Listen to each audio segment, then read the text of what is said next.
నమస్తే అండి. ఆహ్, ఆపరేషన్ సింధూర్ కొనసాగుతుందని చెప్తున్నారులే గానీ, కైనెటిక్ యాక్షన్ అయితే ఆగిపోయింది. అంటే మనం వాళ్ళ మీద భౌతికంగా లేకపోతే వాళ్ళ ఆహ్, మిలిటరీ లేదా సైనిక స్థావరాల మీద దాడి జరగటం అనేది ఆగిపోయింది. సో, ఎప్పుడైతే ఈ దాడి జరగటం ప్రారంభమైందో చాలామంది నాతో సహా అందరం కూడా చాలా ఆనందించాం.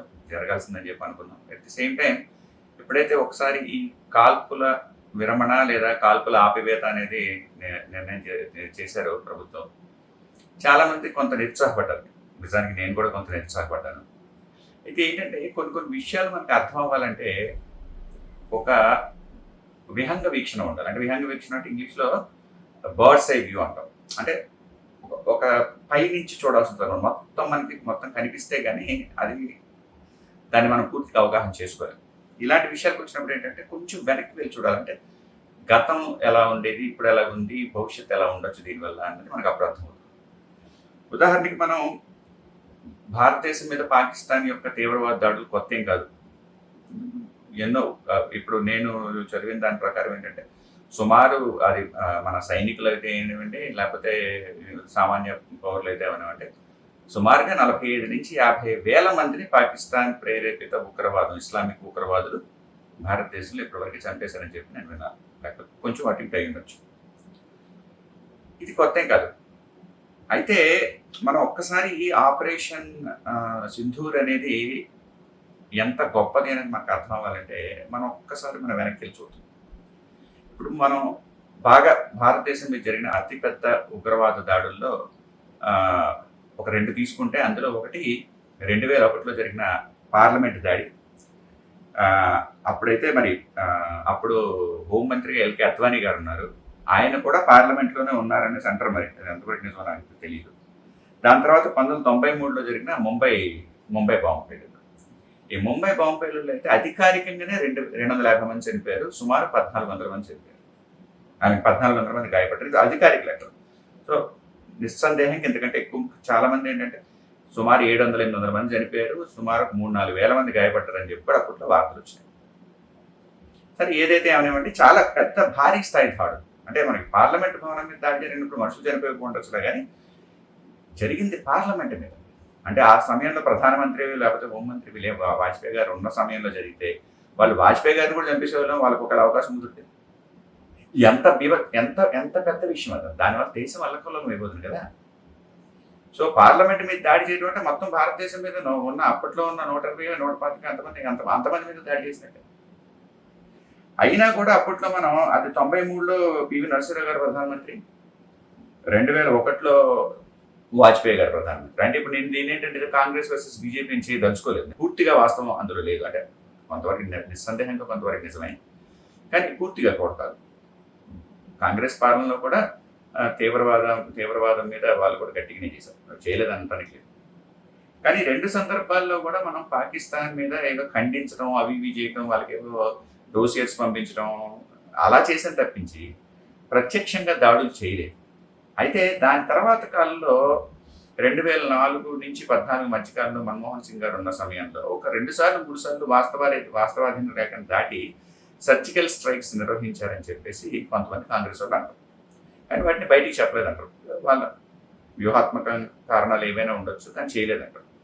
జరిగేదో మనకైతే తెలియదు, జరిగాయని అనుకుందాం.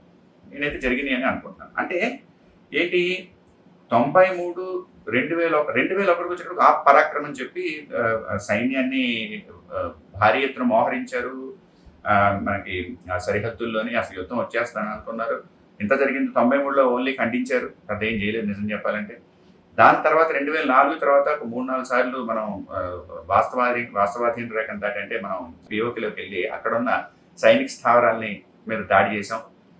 ఇక 2014లో మోడీ గారు ప్రధానమంత్రి అయిన తర్వాత ముఖ్యంగా 3 సంఘటనల గురించి మనం మాట్లాడుకోవాలి. మొట్టమొదటి ఏంటంటే ఇది ఊరిలో జరిగిన ఉగ్రవాద దాడి. ఇది 2016 సెప్టెంబర్ 18 జమ్మూ కాశ్మీర్లోని ఊరి అనే ప్రాంతంలోని భారతీయ సైనిక శిబిరం మీద ఉగ్రవాదులు దాడి చేసి సుమారు 19 మంది సైనికుల్ని చంపేశారు.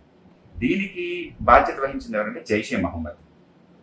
దీనికి ప్రతిగానే మనం సర్జికల్ స్ట్రైక్స్ చేసాం. సర్జికల్ స్ట్రైక్స్ అంటే ఏంటి, మన భారతదేశంలో, మా భారతదేశ అధీనంలో ఉన్న భూభాగం నుంచి పాక్ అధీనంలో ఉన్న పాక్ ఆక్రమిత కాశ్మీర్లోకి వెళ్ళాం. అంటే మనం అంతర్జాతీయ సరిహద్దును దాటలేదు. అంటే కేవలం మన సరిహద్దుకి దగ్గరలో ఉన్న వాటిని లాంచ్ ప్యాడ్స్ అంటారు అనమాట. టెర్రరిస్ట్ లాంచ్ ప్యాడ్స్ అంటారు, ఉగ్రవాద శిబిరాలు. అంటే వాళ్ళు మొత్తం ట్రైనింగ్ అంతా అయిపోయింది, అక్కడికి వచ్చి కూర్చుంటారు. అక్కడ ఎప్పుడు అవకాశం ఉంటే అప్పుడు వచ్చి సరిహద్దును దాటి మన దేశంలో, మన భూభాగంలోకి వచ్చేస్తారు అన్నమాట. అటువంటి ఒక స్థావరం మీద మనం దాడి చేసి సుమారు 40, 50, 60, 70 ఇలా రకరకాల సంఖ్యలు చెప్తున్నారు. బట్ ఏదైతే ఉందో ఒక సైనిక శిబిరాన్ని మనం, అంటే ఒక లాంచ్ ప్యాడ్ని ధ్వంసం చేసి వచ్చేసాం. దాన్ని సర్జికల్ స్ట్రైక్స్ అన్నాం. మీకు చాలా మంది గుర్తుండే ఉంటుంది, మనం చాలా పండగ చేసుకున్నాం, అందులో నేను కూడా పండుగ. ఇక దీని తర్వాత జరిగింది పుల్వామా. అది 14 ఫిబ్రవరి 2019న ఒక బస్సులో వెళ్తున్న సిఆర్పిఎఫ్ జవాన్లని, ఆ బస్సుని పేల్చేసి సుమారు 40 మంది సిఆర్పిఎఫ్ జవాన్లని నెలలో ప్రాణాలు కోల్పోయారు. ఇది 2019-14 జరిగింది. అంటే మనకి ఒక 3 సంవత్సరాల తర్వాత జరిగిన తర్వాత అప్పుడు మనం ఏం చేసామంటే ఒక 10 రోజులు గ్యాప్ తీసుకొని 26 ఫిబ్రవరి 2019న బాలాకోట్ అనే ప్రాంతంలో, బాలాకోట్ ఎక్కడ ఉంది? ఇది పాకిస్తాన్లోని ఖైబర్ పఖ్తూన్వా అనే ఒక రాష్ట్రంలోని బాలాకోట్ అనే ప్రాంతంలో అక్కడ ఒక సైనిక శిక్షణా శిబిరం. అది ఇది ముందుకు లాంచ్ పెట్టి శిక్షణా శిబిరం. సుమారు మరి 100, 150, 200 మంది అలా ఉన్నారనేసి అంటారు. ఆ సైనిక శిక్షణా శిబిరాన్ని వెళ్ళి ధ్వంసం చేశాం. అయితే ఇందులో జరిగింది ఏంటంటే వాస్తవాధీన రేఖన కాబట్టి ఈసారి అంతర్జాతీయ సరిహద్దును దాటి వెళ్ళి, అది ఖైబర్ పఖ్తూన్వాలో ఉంది కాబట్టి అంతర్జాతీయ సరిహద్దును దాటి వెళ్ళి అక్కడికి వెళ్ళి మనం మన వాయుసేన దాడి చేసి అక్కడ మొత్తం ఆ సైనిక శిబిరాన్ని, తీవ్రవాద శిక్షణా శిబిరాన్ని మొత్తం ధ్వంసం చేశాం. దాని తర్వాత మళ్ళీ పాకిస్తాన్ వాళ్ళు రెండో రోజు వాళ్ళ JF-17లను F-16తో మన మీద దాడికి వచ్చారు. మనం తిప్పి కొట్టాం. అప్పుడే అభినందన్ వర్తమానం MiG-16తో వాళ్ళకి F-16 కూల్చివేయడం, అదే దానిలోనే MiG-16 కూడా కూలిపోవడం, ఆ మిగ్ విమానంలో ఇతను పట్టుబడటం, దాని తర్వాత మనం గట్టిగా వార్నింగ్ ఇస్తే వాళ్ళు అభినందన్ పంపించడంతో ఇది కథ సుఖాంతమైంది. బట్ నిజానికి ఇక్కడే ఇది రెండోది. ఇక మూడో దానికి వస్తే అంటే ఏంటి, ఇప్పుడు ఆపరేషన్ సింధూర్కి సంబంధించి పహల్గామ్లో జరిగిన ఉగ్రవాద దాడి ఏప్రిల్ 22, 2025 జరిగింది పహల్గామ్లోని. ఇందులో మొత్తం 26 మందిని, వాళ్ళలో 25 మంది హిందువులు, ఒక క్రిస్టియన్. ఎందుకు మతం చెప్పాల్సి వస్తుందంటే తీవ్రవాదులు అలాగే చంపారు. మతం కనుక్కొని ఎవరి మతం ఏంటో చూసి చంపేశారు. ఒకవేళ అక్కడ 25 మంది క్రిస్టియన్లు, ఒక హిందూ ఉంటే అలాగే చంపేశారు. వాళ్ళకి ముస్లింలు కాని వాళ్ళందరినీ చంపేశారు. అంటే సిక్కులు ఉన్నా చంపేసేవాళ్ళు, జైన్లు ఉన్నా చంపేసేవాళ్ళు, పార్సీలు ఉన్నా చంపేసేవాళ్ళు, అందరికీ ముస్లింలు కాని వాళ్ళందరూ చంపారు. జరిగింది అది. దీనివల్ల విపరీతంగా దేశంలో విపరీతమైన ఒక ఆవేశం వచ్చింది. ప్రభుత్వం కూడా బాగా స్పందించిందనే చెప్పాలి. దీనికి ప్రతిగా ఏం చేశారు, మే 7 నుంచి 9, 7, 8, 9 3 రోజుల పాటు 2025లో ఆపరేషన్ సింధూర్ అని చెప్పి ఒక కైనెటిక్ యాక్షన్ తీసుకున్నాం. కైనెటిక్ యాక్షన్ అంటే సైనిక చర్య. ఇందులో మొట్టమొదటి ఏం చేశారంటే భారత సైన్యం ఏం చేసిందంటే, అంటే వాయుసేన ఏం చేసిందంటే, పాకిస్తాన్లోని 9 ప్రాంతాల్లోని 21 చోట్ల దాడి చేశారు. ఇవన్నీ కూడా ఏంటంటే పాకిస్తాన్కి చెందిన శిక్షణా శిబిరాలు, పాకిస్తాన్లో ఉన్న ఉగ్రవాద శిక్షణా శిబిరాలు. ఇది కూడా ఏదో ఒక్క ఉగ్రవాద సంస్థలకు సంబంధించినవి కావు. అందులో జైషే మహమ్మద్కి సంబంధించినవి ఉన్నాయి, హిజ్బుల్ ముజాహిదీన్కి సంబంధించినవి ఉన్నాయి, లష్కర్-ఏ-తోయిబాకి సంబంధించినవి ఉన్నాయి. ఇక అన్ని రకాల తీవ్రవాద సంస్థల్ని కూడా, వాళ్ళ శిక్షణా శిబిరాలను కూడా దాడి చేశారు. ఇవి కూడా ఏంటి, కొన్ని ఇందులో కూడా పాక్ ఆక్రమిత కాశ్మీర్లో ఉన్నాయి. ఉదాహరణగా ఏంటంటే కోట్లీ ఒకటి, బర్నాలా ఒకటి, సజల్ ఒకటి, మహమూనా ఒకటి, బిలాల్ ఒకటి. ఈ 5 క్యాంపులు పాక్ ఆక్రమిత కాశ్మీర్లో ఉన్నాయి. ఇంకొకటి ఏంటంటే పాకిస్తాన్లో ఉన్నవి ఏంటంటే బహవల్పూర్ ఒకటి, మురీత్య ఒకటి, గుల్పూర్ ఒకటి, సవాయ్ ఒకటి. ఈ 4. ఇందులో కొన్ని పంజాబ్లో కూడా ఉన్నాయి. అంటే పంజాబ్ అనేది కూడా పాకిస్తాన్లో ఒక రాష్ట్రం. చాలా అంటే బాగా అన్నిటికంటే సంపన్నమైన రాష్ట్రం, చాలా శక్తివంతమైన రాష్ట్రం. అక్కడ అన్ని విధాలుగా ప్రభావం ఎక్కువ చూపించే రాష్ట్రం. అక్కడ జరిగింది. అంతేకాక ముఖ్యమైన నగరాలు, లాహోర్ కావచ్చు, కరాచీ కావచ్చు, రావల్పిండి కావచ్చు, ఇస్లామాబాద్ కావచ్చు, ఇలాంటి నగరాల మీద కూడా మనం దాడులు చేశాం. ఎలాగా, డ్రోన్లతో దాడులు చేశారు. అంటే పెద్దగా అక్కడ ఏంటంటే ఎక్కడైతే సైనిక శిబిరాలు ఉన్నాయో అలాంటి చోట్ల దాడులు చేశారు తప్పితే జనాల మీద దాడులు చేయలేదు. ఎక్కడ కూడా ప్రజల మీద, సామాన్య ప్రజల మీద ఎక్కడ దాడులు చేయలేదు. కాకి ఇంకేం చేశారంటే, మన వాయుసేన వాళ్ళకి సంబంధించిన 10 నుంచి 13 ఎయిర్ బేసెస్ మీద, అంటే వాళ్ళ వాయుసేన వాళ్ళ యొక్క శిబిరాల మీద దాడులు చేశారు. 10 నుంచి 13 మీద దాడులు చేసి, అయితే ఇవన్నీ ఏంటంటే కొంచెం శాంపుల్గా చూపించారు. అంతే పూర్తి స్థాయి దాడులు ఏం చేయలేదు. నేను చెయ్యగలను చూపించారు.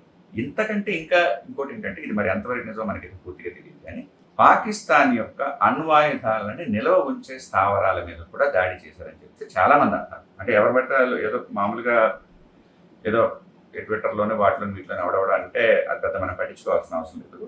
టామ్ కూపర్ అని చెప్పి ఒకతను ఆస్ట్రేలియాకి సంబంధించిన ఏరియల్ వార్ఫేర్ ఎక్స్పర్ట్. అంటే ఇతను గగనతల యుద్ధానికి సంబంధించిన ఒక ప్రపంచంలోనే ఉన్నత స్థాయిలో ఉన్న ఒక మేధావి. ఇతను సుమారుగా 50 నుంచి 60 పుస్తకాలు రాశాడు. ఇతను ఏంటంటే బాలాకోట్లో మనం చేసిన ఎయిర్ స్ట్రైక్స్ని నేను జరిగిందని చెప్పలేను, జరగలేదని చెప్పలేను, పూర్తిగా ఆధారాలు దీనికి లేవు అన్న వ్యక్తి. సో ఇతను ఏంటంటే ఏదో మన భారతదేశానికి వత్తాసు పలికే వ్యక్తి ఏం కాదు. ఇతను కూడా మనం వాళ్ళ ఈ అణ్వాయుధ స్థావరాల మీద దాడి చేశామని చాలా బలంగా చెప్తున్నారు. అయితే కొంతమంది ఏమంటారంటే అణ్వాయుధ స్థావరాల మీద దాడి చేయలేదు కానీ అణ్వాయుధ స్థావరాల దగ్గరలో దాడులు చేసాం. సో మనం ఏమనుకున్నాం అంటే అణ్వాయుధ స్థావరాల మీద కూడా మేము దాడి చేయగలం అవసరమైతే అని వాళ్ళకి చెప్పడం మన ఉద్దేశం. అదే చేసాం మనం. ఇంకా మీకు ఇప్పుడు ఈవెన్ ఈ ఎయిర్ బేసెస్ మీద మన దాడి కూడా ఏంటంటే వాటిని మనం పూర్తిగా ధ్వంసం చేయలేం. కొన్ని చోట్ల దాడులు చేసాం. మనం ఏంటంటే మీకు ఎంత రక్షణ వ్యవస్థ ఉన్నా సరే, మీకు ఎయిర్ డిఫెన్స్ ఎలాగున్నా సరే, ఆ ఎయిర్ డిఫెన్స్ని మేము ఛేదించి మిమ్మల్ని మేము కొట్టగలమని చెప్పడం మనం చేసింది. ఇది ఇప్పుడు ఒకసారి మీరు ఈ మూడింటిని పరిశీలించి చూడండి. మొట్టమొదటిది ఏంటి, ఈ ఉరీలో జరిగింది ఏంటి, కేవలం ఒక టెర్రరిస్ట్ లాంచ్ ప్యాడ్ మీద, మన శిక్షణా శిబిరం కూడా కాదండి, ఆల్రెడీ వాడు టెర్రరిస్టులు తయారైపోయారు. ఏంటంటే మగ్గిపోయిన అట్టిపల్లి లాంటి వాళ్ళు అనమాట, చచ్చిపోవడానికి సిద్ధంగా ఉన్నారు. దాని మీద అది కూడా మనం పీఓకేలోకి వెళ్ళాం. అంటే పీఓకే అనేది ఏంటి, నిజానికైతే మన రాజ్యాంగం ప్రకారం, మన చట్టాల ప్రకారం అది మంది. ఇప్పుడు మన భారతదేశం మ్యాప్ చూసుకుంటే మీకు పీఓకే అనేది భారతదేశంలో అంతర్భాగంగానే మనం చూపిస్తాం. నిజానికి దాని మీద మనకి ప్రస్తుతానికి సార్వభౌమ అధికారం లేకపోయినా, పాకిస్తాన్ అధీనంలో ఉన్నా, అందుకే దాన్ని మనం పాక్ ఆక్రమిత కాశ్మీర్ అంటాం. అక్కడికి మాత్రమే వెళ్ళి దాడి చేసాం. రెండోసారి ఏం చేసాం, అంతర్జాతీయ సరిహద్దును దాటాం కానీ కేవలం ఖైబర్ పఖ్తూన్ఖ్వా వరకు వెళ్ళాం. కేవలం ఒక్కచోటే దాడి చేసాం, ఏది మన బాలాకోట్. అది కూడా రెండోసారి వాళ్ళు మన మీద ఎదురు దాడి చేస్తే మన అభినందనని విడిపించేసుకుని వదిలేసాను తప్పించి వాళ్ళ దాడికి మనం ప్రతిదాడి చేయలే. ఎందుకంటే రెండోసారి వాళ్ళు దాడి ఎవరి మీదకి వచ్చారు, మనం ఉగ్రవాదుల మీద దాడి చేస్తే, ఉగ్రవాద శిబిరాల మీద దాడి చేస్తే వాళ్ళు మన సైనిక స్థావరం మీదకి వచ్చారు, దాడి చేశారు. కాబట్టి అవేమి ముఖ్యమైన వాటి మీద ఏమీ పడలేదు. సో మనకేమి నష్టం జరగలేదు. అది బహుశా వాళ్ళు వ్యూహాత్మకంగా చేసి ఉండొచ్చు, లేకపోతే మన వాళ్ళు చివరి నిమిషంలో మనం జాగ్రత్త పడటం వల్ల ఉండొచ్చు. బట్ ఏదైనా సరే మన సైనిక శిబిరాల మీద వాళ్ళు దాడి చేయడానికి ప్రయత్నించారు, వచ్చారు. దానికి మనం ప్రతిదాడి చేయలేదు, వదిలేసాం అక్కడ. కానీ మీరు ఆపరేషన్ సింధూర్కి వచ్చినప్పటికీ అసలు పూర్తి మారిపోయింది. 9 చోట్ల 21 శిబిరాల మీద దాడి చేసాం. దాని తర్వాత వాళ్ళు ప్రతిదాడి చేశారు. ప్రతిదాడి చేస్తే సరే మనం కూడా ఏదో ప్రతిదాడి చేసి మామూలుగా ఏదో మన వాళ్ళకి మనకేం నష్టం జరగలేదు. బాలాకోట్లో ఎలాగైతే మనకి నష్టం జరగలేదు, ఇక్కడ కూడా మనకేం నష్టం జరగలేదు అని వదిలేయచ్చు. బహుశా వదిలేస్తుంటే అక్కడితో తేలిపోయేది. కానీ సరే వదిలేసామా, వదలకుండా ఏం చేసాం, వాళ్ళ ముఖ్యమైన నగరాల మీద దాడి చేసాం. వాళ్ళ లాహోర్లో ఉన్న ఎయిర్ డిఫెన్స్ సిస్టమ్ని నాశనం చేసాం. చాలా చోట్ల వాళ్ళ రాడార్ వ్యవస్థలను నాశనం చేసాం. 10 నుంచి 12 ఎయిర్ బేస్లను కొట్టాం. చివరికి వాళ్ళ అణ్వాయుధాలను నిల్వ చేసే వాటి మీద కూడా మనం నేరుగా దాడి చేసాం, లేకపోతే దగ్గరలో దాడి చేసాం. అంటే ఒక్కసారి మీరు ఉరికి, బాలాకోట్కి, ఈ ఆపరేషన్ సింధూర్కి, లేకపోతే 1993 ముంబై దాడులకి, 2001 పార్లమెంట్ దాడులకి, అంటే ఒకసారి చూడండి, 93 పార్లమెంట్ దాడులకి అసలు మనం దాదాపు ఏం పెద్ద స్పందించలేదు, ఏదో ఊరికి అరిచేసి ఖండించేసి వస్తున్నాం. 2001 వచ్చేటప్పటికి కనీసం మన సైన్యాన్ని మోహరింపు చేసాం, యుద్ధం జరిగిపోతేమో అన్నంత స్థితి తీసుకొచ్చాం.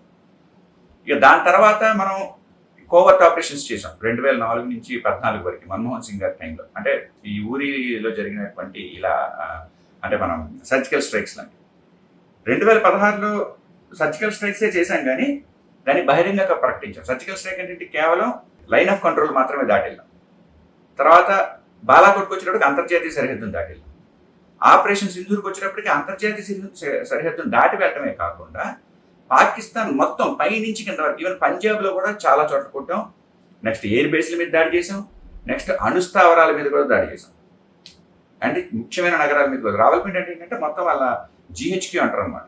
అంటే వాళ్ళ సైనిక ప్రధాన స్థావరం అంతా అక్కడే ఉంటుంది. ఇప్పుడు ఆసిఫ్ మునీర్ కానీ వీళ్ళందరూ అక్కడే ఉంటారు.